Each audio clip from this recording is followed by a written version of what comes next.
Что такое эмоциональный интеллект?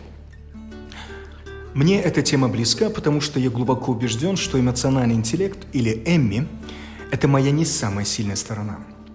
Но для того, чтобы реализовать поставленные задачи в семье, карьере или в спорте, наличие сильного Эмми является основным условием.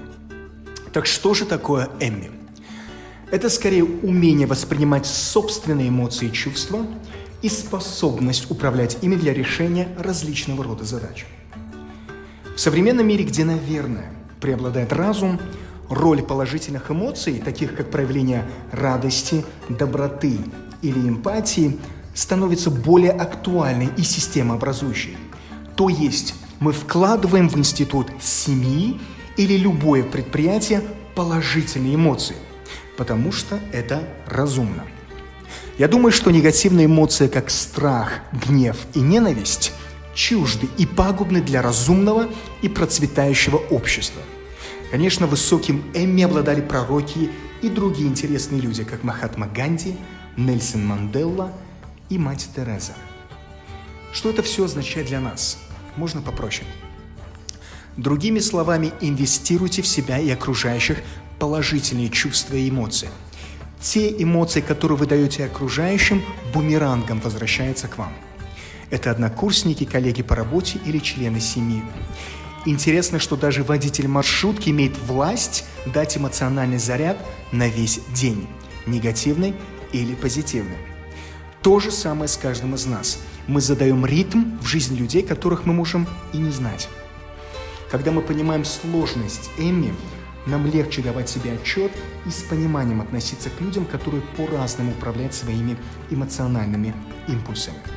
То есть относиться к ним с эмпатией.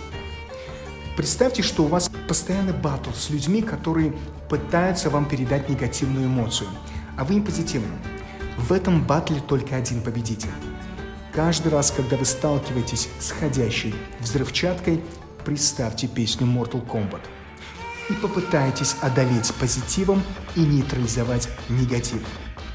Я очень часто проигрывал и сдавался на работе, в очередях, за рулем, но каждый день мои приемы и навыки улучшаются, потому что это я делаю осознанно и даю себе отчет, что в следующий раз в похожей ситуации я поведу себя по-другому, лучше и более взвешенно. Но как стать носителем положительных эмоций или чувств? Первое. Окружайте себя людьми, которые будут положительно заряжать вас, то есть назидать, направлять и ценить.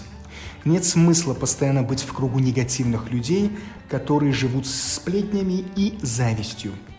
Если желаете помочь, делайте это по одному человеку за раз. Не пытайтесь влиться в толпу негативных лиц и поменять их устоявшееся групповое мышление и привычки. Скорее, они поменяют вас. Среда играет огромную роль в вашем росте. Правильно выбирайте учебное заведение, место работы или место для времяпровождения. А с родными и близкими нужна забота и терпение. 2. Поставьте себе цель стать лучше как человек и источник положительной энергии, а потом думайте, как попасть в список Forbes.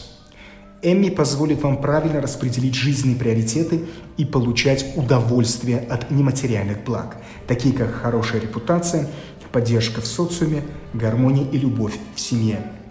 Материальный мир будет гнаться за вами, а не наоборот. 3. Не ждите от людей слишком многого. У каждого свой пройденный путь, и скорее не все прослушали этот ролик. Мы не можем прожить чужую жизнь, чтобы понять, что движет этим человеком. Когда вы в растерянности, вас переполняют разные эмоции, просто присядьте, и проблеск разума скажет вам, что делать дальше.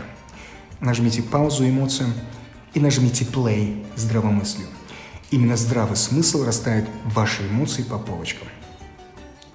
Для тех, кто меня потерял уже в начале презентации, ничего страшного. Все, что вам нужно запомнить, это улыбайтесь чаще. Рекомендую вам эту книгу и спасибо вам большое.